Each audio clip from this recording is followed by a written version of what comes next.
한 주간 동안 잘 계시다가 하루하루 정말 은혜 가운데 사시다가 이렇게 수요일 날 한 주간의 중간에 믿음으로 다시 만나게 되어서 너무 감사하고 너무 기쁩니다. 옆 사람에게 한번 격려와 축복의 인사하겠습니다. 하나님께서 늘 복을 주시고 지키시기를 원합니다.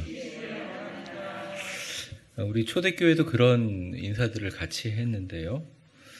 오늘 말씀을 통해서 또 한 번 힘을 받아서 세상에 나가 승리하시는 여러분들 다 되시기를 바랍니다. 우리가 이제 성경에서 가장 이야기하기 어려운 주제 중에 하나가 이제 믿음이고, 또 왜냐면 불확실하거든요. 믿음이라는 게. 그 다음에는 저는 시련이나 시험이라고 생각합니다. 코로나를 겪으면서 플로팅 크리스찬이라는 단어가 생겼대요. 플로팅이라는 것은 이제 영어로 플로팅은 둥둥둥 떠 있는 이런 거고, 그러니까 이제 이 코로나가 지나면서 전 세계 어느 나라에도 없는 현상인데 우리 대한민국 크리스찬들이, 물론 이건 언론이나 이제는 대한민국 정부나 또 우리 국민들이 기독교를 바라보는 관점도 한몫했는데, 이제 교회를 나올 수 있는데 주님의 교회 나와서 예배하는 거랑 집에서 TV 보면서 예배하는 거는 동일하다 생각하는 유일한 크리스찬이 대한민국 크리스찬이라는 거죠. 뭐 여러 가지 원인은 있겠지만, 그래서 사람들이 처음에는 이렇게 얘기한답니다. 아우, 온라인 예배 드리는 게 너무 편해요. 근데 이제 아주 철저하게 온라인 시간을 딱 맞춰가지고 실황 중계를 딱 보는 분들이 있었는데, 시간이 많이 지나면서 늦잠을 자다가 예배를 못 드린다든지, 아니면 이걸 잊어버리는 경우라든지, 아니면 나중에 정리된 예배를 드리려고 하니까 예배 전체 영상이 없고 목사님 영상만 뜨니까 이게 뭐가 뭔지 이렇게 되면서 그냥 자연스럽게 이렇게 좀 어떻게 보면 신앙의 연조가 깊은 우리 크리스찬들이 아니라 30대 40대 크리스찬 중심으로 해서, 아니 뭐 믿으면 되지 뭐 그렇게 굳이 예배를, 그러면서 이제 TV 시청하듯이 예배를 보게 되고, 내가 이 교회 등록 신자인데 예배 참여하지 않는, 그걸 당연히 자기의 신학적으로 합리화하는 플로팅, 떠다니는 크리스찬 현상이 얼마 전 읽은 2022년 한국교회 트렌드라는 책에서 보게 되었습니다.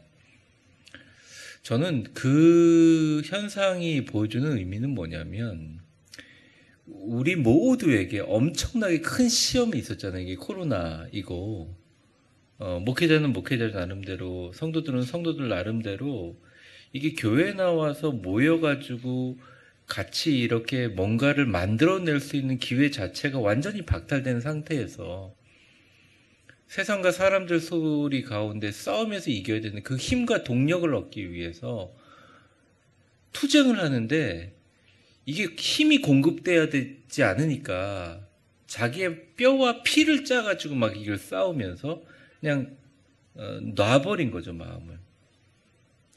그래서 가지고 있는 생각들이 점점점 우리 성경에 쓰여져 있는 믿음과 또 소망과 비전보다는 내게 있는 시련들을 어떻게 하면 좀 편할까? 이 좋은 말입니다. 아주 간편하고 편할까에 굉장히 많은 어떤 집중을 하게 되었습니다.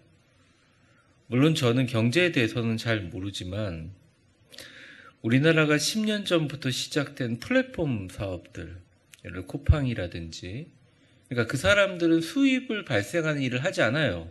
그 사람들이 하는 일은 서로를 연결해주는 역할을 합니다. 근데 실제로 지금 뭐 카카오라든지 쿠팡이라든지 우리나라의 가장 돈을 많이 버는 업체들이 뭐 배달업체라든지 배달의 민족이라든지 이렇게 사람들과 연결해주는 일을 해요.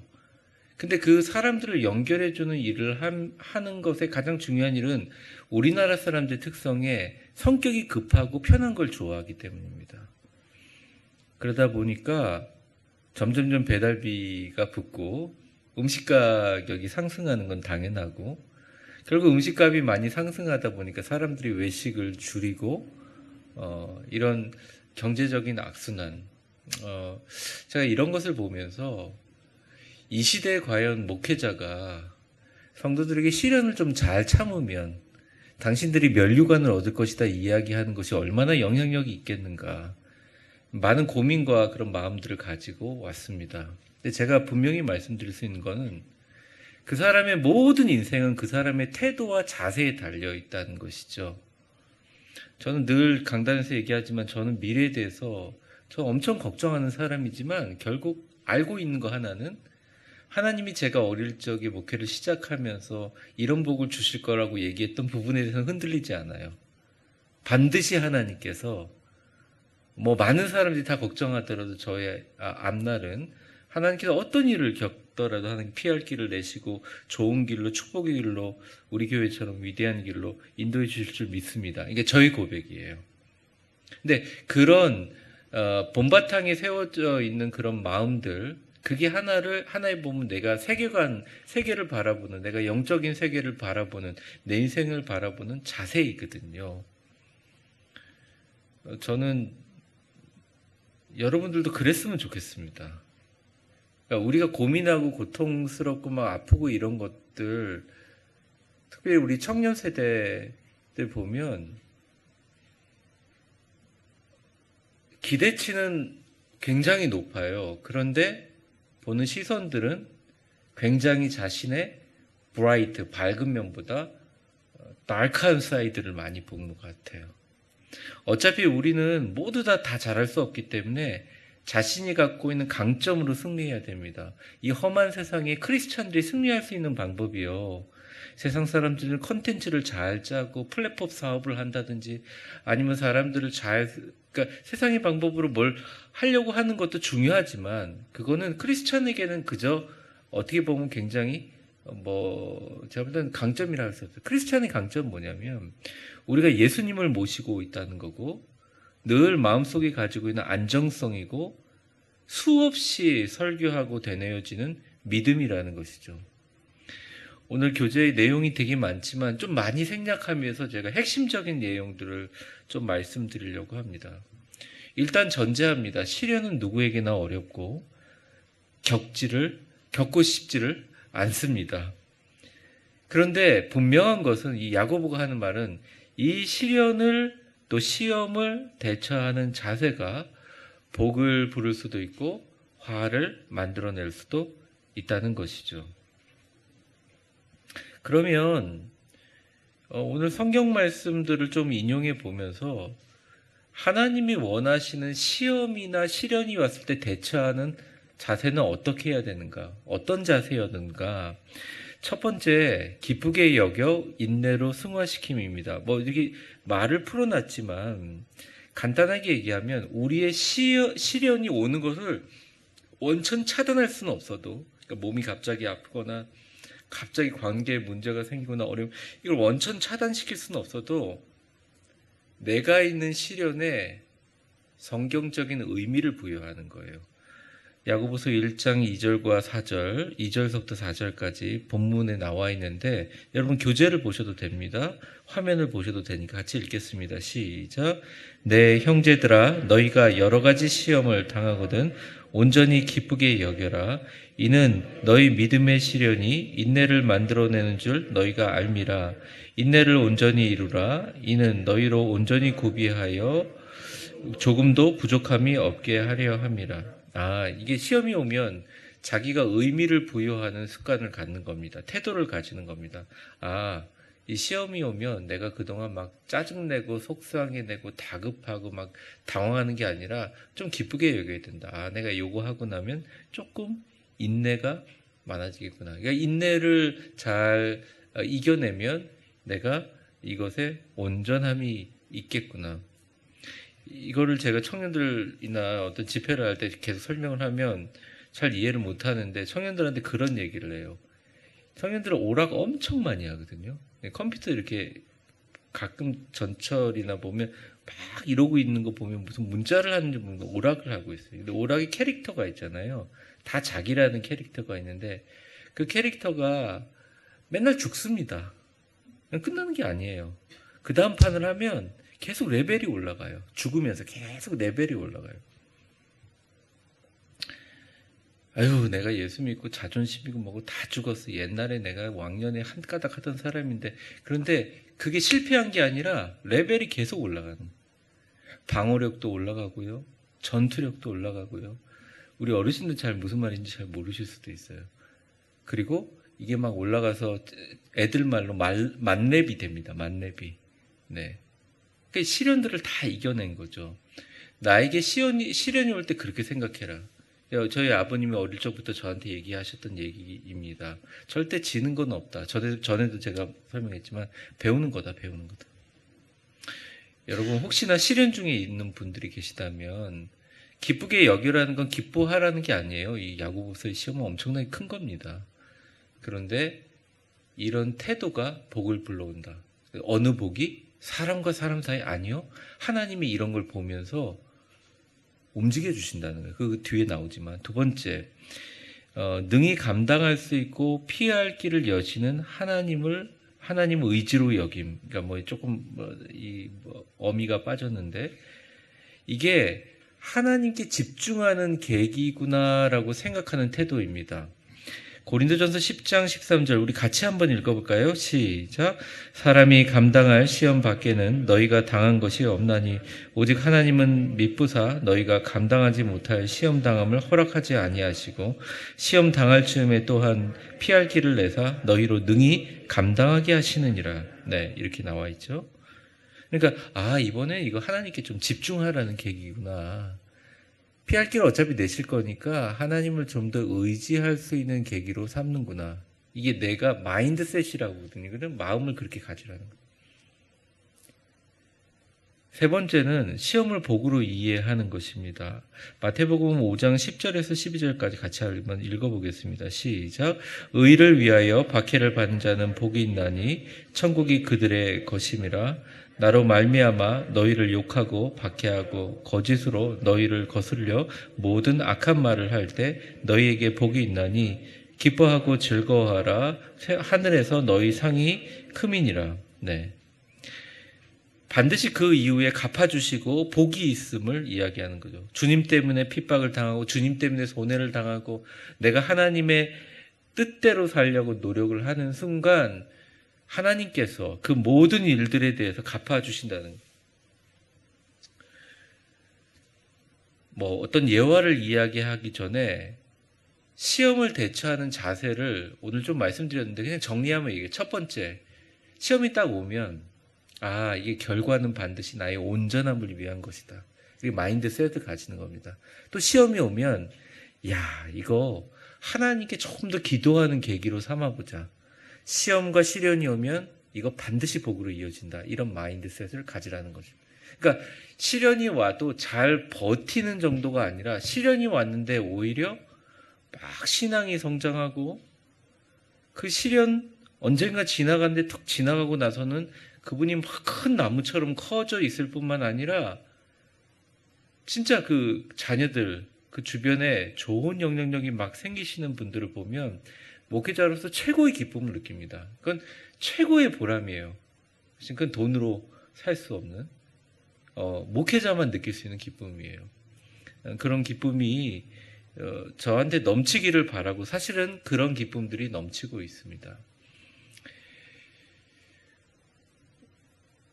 여러분들 잘 아시겠지만 예전에 그 중국 국경에 노인이 기르던 말 한 마리가 있었는데 이 말이 갑자기 그냥 국경을 넘어가지고 오랑캐 땅으로 건너가 버린 겁니다. 그래가지고 이웃들이 와서 그 노인에게 걱정을 합니다. 이거 어떻게 해요? 그 귀하고 좋은 품종의 말이 오랑캐 땅에 넘어갔으니 어떡합니까? 이러니까 그 노인이 이 일이 복이 될 줄 어떻게 합니까? 근데 몇 달 후에 아주 예쁜 암마를 데리고 암마를 한필과 함께 돌아온 거예요. 그러니까 이웃들이 좋아가지고 축하를 하면서 아이고 어르신 정말 잘 됐습니다. 이렇게 명마에 이렇게 예쁜 말이 와가지고 얼마나 좋습니까? 그러니까 그 노인이 웃으면서 아유 몰라요. 이 일이 화가 될지 뭐가 합니까? 너무너무 예쁜 말이지만 그 젊은 아들이 그냥 그 말 타다가 그만 넘어져서 다리가 부러져 버렸네. 낙상해서. 모든 이웃들이 와가지고 아유 어르신 이 일을 어떡합니까? 이거 얼마나 힘드십니까? 위로를 하니까 아니 이 일이 다시 복이 될 줄 어떻게 합니까? 다 아시는 얘기. 그래서 얼마 있다가 오랑캐 땅에서 오랑캐가 쳐들어오니까 전 군인들 젊은 사람 다 징집령이 내렸는데 그 노인의 아들만 다리가 완전히 부러져 버리니까 징집에 당하지 않았다는 이야기죠. 그 노인의 이름이 세옹이고 세옹의 말이라고 해서 세옹지마라고 얘기하잖아요. 모든 인생 일은 세옹지마다. 인생 지사를 눈앞의 일로 연연하지 말아라. 우리가 하는 많은 걱정들 그 끝과 내일의 미래를 알고 계신 분이 주님이시잖아요. 자, 세옹지마 예화를 하면서 목사님이 고사를 얘기하구나. 다 그게 그건구나. 이러면 저렇고 이게 아니에요. 그 노인의 태도를 보는 거예요. 아하, 이게 화가 될 수도 있고 이게 복이 될 수도 있고 오로지 중심은 뭐냐? 피할 길을 여시는 하나님, 그리고 반드시 우리를 인내를 통해서 온전하게 하신 하나님, 그리고 반드시 나에게 복을 주시는 하나님만 붙들고 있으면 그렇게 걱정할 것도 그렇게 기뻐할 것도 없다는 것이죠. 그런 의연함과 탄탄함이 갖고 있는 진짜 믿음이라는 겁니다. 그게 성숙한 믿음이고 성장하는 믿음이라는 거죠. 다음 파트는 이겁니다. 이런 자세와 태도를 가지고 하나님께 인정받은 사람들이 받는 복이에요. 자, 먼저 1번 보겠습니다. 갈로 1번 밑에 조그만 초록색이죠. 같이 읽어볼게요. 시작. 하나님을 높이는 사람 주께서도 그를 높이시리라. 자, 8절과 9절 잠언 4장 8절과 9절 같이 읽겠습니다. 시작. 그를 높이라. 그리하면 그가 너를 높이 들리라. 만일 그를 품으면 그가 너를 영화롭게 하리라. 그가 아름다운 관을 내 머리에 두겠고 영화로운 면류관을 내게 주리라 하셨느니라. 아멘. 여기 면류관은 계시록에 나와 있는 생명의 면류관이 아니에요. 이건 잠언에서 나온 면류관이에요. 말 그대로 정말 면류관이에요. 명예와 부귀와 영광을 주겠다는 거죠. 하나님을 높이는 방법이 여러 가지가 있습니다. 이런 태도로도 높이지만 예를 들어 교회가 어려움을 당하는 이게 하나님의 전이잖아요. 하나님의 영이 임하시고 이곳을 하나님의 예배하는 장소로 하신 거잖아요. 교회의 전반적인 일들을 위해서 내가 하나님 위해서 내 것을 희생하고 내가 노력하는 사람들을 절대 하나님 그만두지 않으세요. 하나님 반드시 복을 주세요. 한 번도 틀린 적이 없어요. 그거는. 그리고 어쩌면 그분들은 그게 즐거움이기 때문에 내가 지금 그거에 대한 복을 받는지도 잘 모르세요. 그 반대의 일을 하는 어리석은 사람들은 말할 것도 없고 그건 얘기하고 싶지도 않고 제가 지금 드리고 싶은 거는 하나님을 영화롭게 하고 하나님을 높이는 기본적인 태도를 있는 사람에게는 하나님 복을 주신다는 뭐 너무 쉽지 않아요. 그냥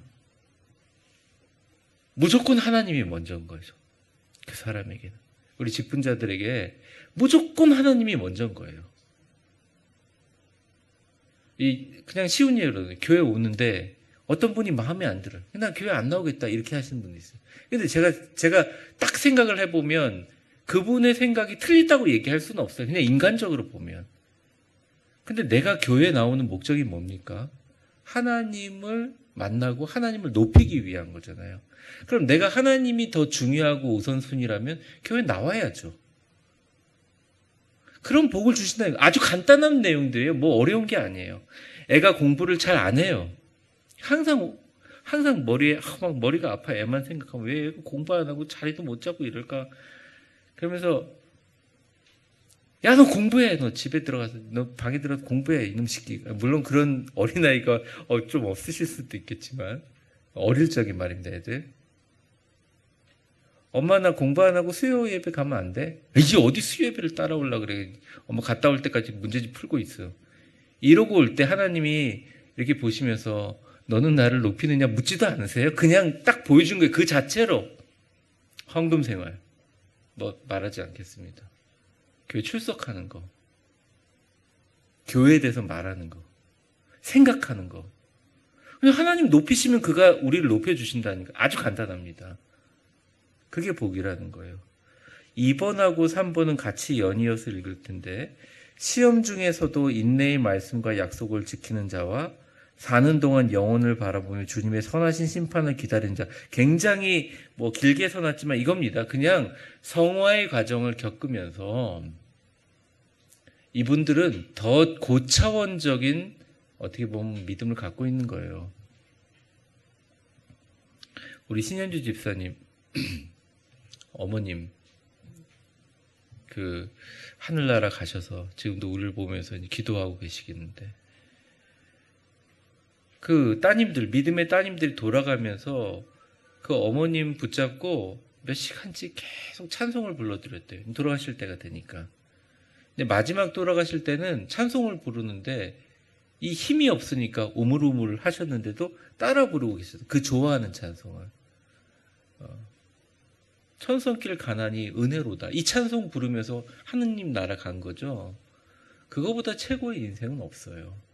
왜 최고의 인생인 줄 압니까? 그분의 인생이 다른 사람에게 부각되면 엄청난 영향력을 있는 게 아니라 그분의 마지막 삶을 통해서 그분이 가장 존중하고 가장 높이 보는 가치들을 보여준 거예요. 엄청난 부자인데 죽기 전에 눈을 못 감겠는 거예요. 내가 죽고 나면 얘네들 싸울 게 분명하니까. 어떻게든 얘네들이 그 인생이랑 완전 다른 거죠. 너무너무 어렵겠지만 우리가 교회 나와서 예배 드리고 때로는 이제 영적 지도자한테 말씀을 듣기도 하고 여러분들이 여러 군데에서 이제 어떤 말씀을 듣고 하는 정말 중요한 이유는 우리는 삶과 죽음을 초월하는 사람이 아닙니다. 우린 초월할 수가 없어요. 그냥 풍진 세상 속에서 좀 돈 잘 벌고 건강하고 행복하면 좋아요. 그냥 받아들이자고요. 이걸 막 초월한 척하면서 솔직하지 않게 결혼은 막 기도할 필요는 없어요. 기도할 때는 힘들다고 기도하는 건 맞아요. 그런데 본질은 아는 겁니다. 우리의 본질은 아는 겁니다. 여러분 우리 청년들도 있으니까 한 90년 후에는 90년 후면 몇 년도예요? 뭐 별로 하기도 뭐 계산하기도 그런데 네? 2300년이 넘어가 있을 분이 거의 없을 거예요. 뭐 생명 연장 기술이 발전돼도 그럼 어디서 뵙죠? 우리 같이? 천국에서 뵙잖아요. 그거는 우리가 아주 당연하게 생각하는 거죠. 그리고 그게 복이라는 걸 알기 때문에 예수님을 주로 고백하는 거죠. 우리가 교회 등록된 사람이라 이 자리에 있는 게 아니지 않습니까? 그 복에 대해서 지향할 수 있는 태도를 가지시는 분들은 살면서도 하나님이 복을 주시고 날마다 이겨는 영적인 복을 주신다. 오늘 말씀입니다. 그런데 오늘 결론을 내면서 오늘 제가 얼마 전에 들은 한 가지 얘기를 좀 하면서 마무리하려고 해요. 이 야고보서에 갖고 있는 시험에 대한 내용들을 조금 읽어보면서 말씀을 드리려고 그랬는데 병원에서 굉장히 유명한 그 교수님, 병원장은 아니죠. 부병원장님이 굉장히 중요한 수술을 하는데 정말 뛰어난 인턴들을 거기 참여를 시킨다 그럽니다. 뭐 청소도 하고 옆에 꼬매는 것도 보고 그러겠죠. 당연히 그 옆에 부교수도 들어오고 뭐 과장들도 들어오고. 근데 그 이제 수술을 하는데 한 인턴이 같이 참여하게 된 거예요. 그런데 좀 그 인턴이 당황하는 상황이 있었습니다. 수술을 다 끝나고 봉합을 하라고 지시를 하는데 딱 보니까 그 인턴이 아주 용기를 내서 얘기한 거예요. 과장님, 분명히 이 환자를 꼬맬 때 사용한 가제는 이 뭐 그런 솜 같은 게 12개였는데 지금 11개밖에 제거가 안 됐습니다. 이거 어떡하죠? 그러니까 아주 단호하게 모두 다 빼냈어요. 자, 이제 꿰맵시다. 이런 거예요. 근데 이제 막아선 거죠. 안 됩니다. 안 됩니다, 과장님. 이거 분명히 12개 사용하셨습니다. 그러니까 이제 최고의 의사인데 그분이 좀 얼굴을 붉히면서 내가 책임집니다. 봉합 시작하겠습니다. 이렇게 해버린 거예요. 그러니까 가서 사람들 다 말린데 손을 붙잡으면서 과장님 이렇게 해서는 안 됩니다. 저는 분명히 11개입니다. 하면서 완강한 태도를 취하는 거예요. 그러니까 그 교수가 씨 웃으면서 옆에 있는 부교수 보고 봤지? 내가 이 친구는 다르다고 했지? 그러면서 한쪽 발에 이렇게 딱 떨어진 거 감췄던 가재를 툭 치면서 이거 봤으니까 됐나? 그럼 12번째 가재를 인턴에게 보여줬다 그럽니다. 그런데 그 인턴에게 너는 되게 성실하고 되게 능력 있는 의사이기도 하지만 진짜 훌륭한 의사가 될 자격이 있어. 이제부터 내 밑에 와서 배워라. 이렇게 얘기를 했다는 거죠.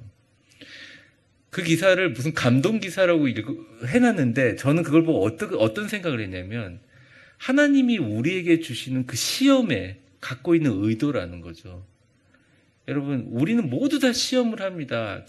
어떤 회사의 오너인 사람들도 직원들을 좋은 사람들을 더 중요하게 해서 계속 살펴봐요. 목회자도 마찬가지죠. 여기 있는 의사도 마찬가지죠. 그런데 사람들이 시련 중에 진짜 그 사람의 본질이 드러난다는 거예요. 하나님도 마찬가지라는 거죠. 자, 오늘 한 1, 2분만 좀 집중해서 성경 갖고 오신 분들은 오늘 본문을 한번 보겠습니다. 한번 성경을 가져오신 분들만 제가 나머지 읽어드릴게요. 오늘 본문이 뭐냐? 야고보서 1장 12절 말씀이에요. 야고보서 1장 12절 말씀이에요. 12절 말씀은 보시죠. 그냥 제가 읽을게요. 시험을 찾는 자는 복이 있나니 이는 시련을 견뎌낸 자가 주께서 자기를 사랑하는 자들에게 약속하신 생명의 열과는 얻을 것이기 때문이다. 이렇게 해놓고서 이 본문을 제가 쭉 읽어볼 테니까 한번 생각해 보세요. 이 야고보가 이 말만 하고 끝난 게 아니에요. 그 내용들이 쭉 나오는데 제가 13절을 읽겠습니다. 그 다음 절이죠. 사람이 시험을 받을 때 내가 하나님께 시험을 받는다 하지 말지니 하나님은 악에게 시험을 받지도 아니하시고 친히 아무도 시험하지 아니하시느니라. 오직 각 사람이 시험을 받는 것은 자기의 욕심에 끌려 미혹됨이니 욕심이 잉태한 즉 죄를 낳고 죄가 장성한 즉 사망을 낳느니라. 내 사랑하는 형제들아 속지 말라. 그 누구한테 속지 말라는 거야? 내 자신에게 속지 말라. 내 의식에게 속지 말라. 그러면 뭐라고 하냐면 17절과 18절에 보면 좋은 건 다 하나님께 온다고 나와 있어요. 자, 저를 한번 보세요. 이 말씀의 깊이 있는 의미가 뭐냐면 분명히 성경에는 마귀가 강력하게 주는 시험이 있습니다. 맞습니다. 야고보서에 나오는 시험처럼 예수를 전하다가 죽임을 당하고 박해를 당하고 살해를 당하고 사자밥이 되는 시험도 있어요. 분명히 있어요. 그런데 대부분 야고보가 기도하면서 분석하면 대부분의 시험은 너희들이 생각하는 것처럼 하나님께서 마귀를 사용해서 욥의 시험처럼 마귀를 사용해서 시험을 주기도 하고 또 하나님께서 악에게 시험을 받게 하거나 또 친히 하나님께서 막 우리를 시험하기 위해서 막 대굴대굴 굴리고 막 각계 전투에 막 먹이도 굴러 그래서 막 총탄 지나가 막 갖다 밀어넣는다고 우리가 그렇게 하나님이 하지 않았는데 생각할 때가 생각보다 굉장히 많다는 거예요. 대부분의 시험은 우리의 욕심이나 우리가 갖고 있는 내가 갖고 있는 하나님의 가치관과 다른 것에 미혹돼서 받는 시험이 되게 많다는 거예요. 그러니 우리가 딱 시험이 왔을 때 생각할 것은 하나님 앞에 우리가 신뢰를 보여주기만 하고 내 마음에 속지만 않으면 그거 금방 툭 지나가고 오히려 하나님께서 정말 우리가 병이 들었다든지 우리가 경제적으로 어렵다든지 우리가 정신적으로 힘든다든지 우리 자녀의 문제가 있을 텐데 오히려 그 건들을 가지고 하나님 앞에 올려서 하나님 이번에 한번 역사해달라고 하나님을 완전히 흔드는 그런 자세를 보여주면 오히려 이게 온갖 좋은 하나님의 은사가 들어오는 통로가 된다는 말씀을 길게 해주신 거예요. 끝. 여기까지 하겠습니다. 길어져서. 우리 같이 기도하는 시간 갖겠습니다. 오늘 말씀을 갖고 우리 같이 기도하는데, 오늘 우리가 시험과 시련에 대해서 같이 나누었습니다. 만약 주님이 우리를 시험하신다면 우리를 망하게 하려고 하는 게 아니라 우리를 사용하시기 위해서 하시는 테스트라고 보여져요. 저는 우리 수요예배에 오신 분들이 참 귀하다고 생각하는데, 하나님께서 이 시련과 시험을 잘 이겨내는 우리의 자세와 태도를 통해서 하나님의 기쁨과 복을 반드시 주실 줄 믿습니다. 낙심할 틈도 없어요. 그냥 기쁨으로 하나님을 높이는 계기가 되었으면 좋겠습니다. 이 시간 우리 기도할 때, 주님, 나의 시험과 시련과 아픔이 오히려 나라는 어떤 하나님의 도구를 통해서 이 세상에 하나님의 이름을 높이게 하여 주시옵소서. 기쁨을 바라봅니다. 온갖 좋은 은사를 바라봅니다. 하늘에서 오는 축복을 바라봅니다. 치유를 바라봅니다. 회복을 바라봅니다. 하나님의 놀라운 축복의 전환을 바라봅니다. 우리 주여 한번 부르고 같이 기도하겠습니다. 주여, 사랑과 은혜가 충만하신 하나님 아버지, 시험과 시련이 있지만 우리의 자세와 태도를 통해서 하나님의 기쁨과 복으로 이어지게 하여 주시옵소서. 삶을 살다 보면 어려움이 있습니다. 고통이 있습니다. 하나님, 분명히 주님께서 우리를 복 주시기 위해 기도하고 간구하게 하시고 하나님을 찾게 하시고, 하나님 시험을 이겨서 인내로 온전하게 하시는 하나님의 뜻이 있고 복으로 이끄시는 하나님의 축복이 있는 줄 믿습니다. 주께서도 그를 높이시리라 하셨습니다. 나를 높여주면 내가 너를 높이 들 것이다. 영화로운 면류관을 너에게 볼 것이다. 실제의 삶에서 너를 붙들리라. 시련 중에 드러나는 우리의 본질을 다시 한번 바꾸어 하나님을 향한 영광의 축복의 겸손과 감사로 가장 최고의 하나님 앞에 아름다운 기도의 모습을 보여 하나님께 승리하게 도와주시고 하나님과 함께 동행하는 축복이 이어지게 하여 주시옵소서. 우리 이어서 기도할 텐데, 여러분, 우리가 어떤 아프고 고통당하는 분들을 위해서 기도할 수 있다는 것은 특권이자 은혜고 복입니다. 여러분들이 기도할 때 그 병상 가운데 하나님께서 천군 천사를 보내주실 줄 믿습니다. 우리의 아픔을 위해서도 기도하는 것도 능력이 있지만, 정말 그분들을 위해서 기도하면서 우리의 병이 낫고 우리 안에 믿음의 문제가 해결되고 우리의 모든 걱정하는 세상 근심과 걱정의 문제가 근원적으로 해결되는 역사가 일어날기를 원합니다. 우리 방성규 목사님, 유병관 집사님, 천영훈 권사님, 또 힘든 수술을 또 기다리며 준비하고 계시는 임병규 집사님, 또 전성훈 권사님, 노안으로 고통받는 우리 교회 어르신들이 있어요. 얼마나 마음 아픈지 모릅니다. 그 주변에 가족들이 정말 아픈 마음이 있어요. 어르신을 요양병원이나 그런 데 보내놓고 얼마나 마음이 아프시겠습니까? 여러분, 같이 기도해 주십시오. 그분들의 하나님께서 치유하시는 것이, 회복하시는 게 복이 되게 하시고, 이 시련의 시기에 잘 이겨내요 하나님의 영광을 우리 위대한 교회가 다 보게 하여 주시옵소서.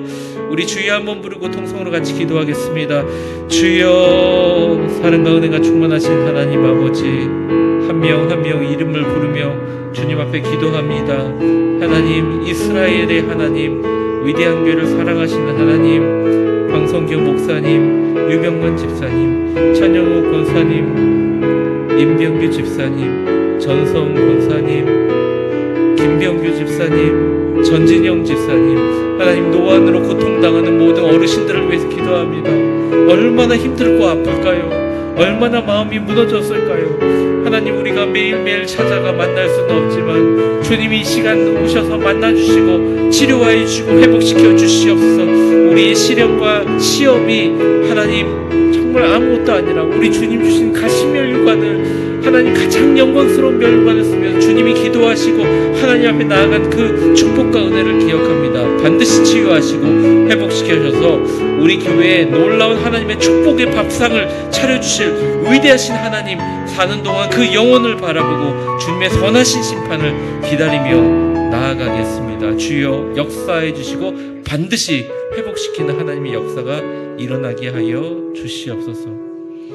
마지막 우리 교회를 위해서 기도하겠습니다. 우리 교회가 지금까지 있었던 시련과 시험, 이게 세상 사람들은 때로는 위로를 하고, 세상 사람들은 때로는 축복을 하고, 세상 사람들은 때로는 걱정을 하지만 그것과 아무 상관없이 이 모든 것이 주님의 복이 될지 우리가 어떻게 아느냐. 우리 마음속에 소망과 비전과 기쁨과 확신을 가지고 이제는 우리 교인들 가슴 속에, 교인들 가슴의 비전 속에 위대한 교회의 아름다운 모습, 발전하는 모습, 하나님이 주시는 아름다운 땅들을 바라보게 하여 주시옵소서. 그래서 하나님 이 시련과 시험을 이겨낼 뿐만 아니라 하나님의 축복의 면류관을 하나님 온 세상에 전파하는 우리 위대한 교회 되게 하여 주옵소서. 우리 주여 한번 부르고 마지막으로 교회를 위해서 기도하겠습니다. 주여, 하나님 교회를 위해서 기도합니다. 우리의 시련과 아픔과 시험이 있습니다. 주님, 이것이 우리의 주님의 복이 될 줄 어떻게 알겠습니까? 주님, 소망과 비전과 기쁨과 확신을 가지고 주님 앞에 나와 기도하며 간구하며 나아갑니다. 주님, 시련 중에 주님께 그 교회의 본질이 드러남을 고백합니다. 주님, 우리가 9시 기도회를 통해서, 하나님 음성 큐티를 통해서 주님 앞에 간구하며 수요 기도를 통해서 하나님 기도하며 간구하는 모든 성도들의 기도에 온전히 응답하기를 원하시며, 주님 우리 교회를 정말로 주관하셔서 우리 교회를 통해서 온 세상과 온 나라를 향하여 주의 복음을 힘있게 전하는 귀하고 복된 교회가 되게 하여 주시고, 날마다 좋은 사람들을 보내주시고, 하나님 우리 교회가 정말 주님을 사랑하는 기쁘고 행복하고 가득한 축복의 기쁨이 희락이 넘치는 교회가 주여 되게 하여 주시옵소서. 하나님 아버지, 수요 예배를 마치면서 주님 앞에 기도합니다. 성경에 쓰여져 있는 많은 시련이란 단어와 멸류관이란 단어를 볼 때마다 때로는 소망을 가지고, 때로는 좌절하기도 하고, 때로는 의미를 부여했다가 때로는 지치고 힘들어 하나님 앞에 실망과 아픔으로 고통당하는 성도들이 있었음을 주님 앞에 고백합니다. 하나님, 나에게 분명히 누구에게나 아픔이 있습니다. 누구에게나 슬픔이 있고 누구나 마음 한켠에는 큰 짐들이 있습니다. 주님, 온전하게 우리를 만드시기 위한 뜻임을 주님 앞에 고백하며 믿음으로 다시 한번 기도합니다. 피할 길을 내시는 하나님께 집중하는 계기로 삼겠습니다. 그리고 반드시 너희가 기뻐하고 즐거워라, 하늘의 상이 너희에게 큼이라 하신 말씀을 아멘으로 받아들이겠습니다. 우리가 이 시험이 어디로부터 오는지는 몰라도, 나로부터 오는 것인지 아니면 하나님으로부터 마귀로부터 오는 건지 모르지만, 하나님의 약속하신 생명의 면류관을 기다리며 주님을 바라보며 온전히 주님만 붙들고 나아가겠사오니, 주여 우리 교회를 붙들어 주시고, 우리 교회 힘들고 고통당하는 하나님 병으로 여러 가지 문제로 힘들어서 어려운 가운데 있는 성도들에게 희망과 복을 주시고 은혜를 주시고 회복을 주시고 완전한 축복과 기적의 역전의 역사가 주님 일어나게 하여 주시옵소서. 오늘 말씀을 잊어버리지 않고 삶을 살아가는 동안 너무 갑자기 기뻐하거든, 너무 갑자기 실망하지 않게 하시고, 늘 주님의 잔잔한 미소와 함께 주님이 주시는 야베스의 축복과 복을 누리는 형통함이 있게 하여 주옵소서. 예수님의 이름으로 기도합니다. 아멘.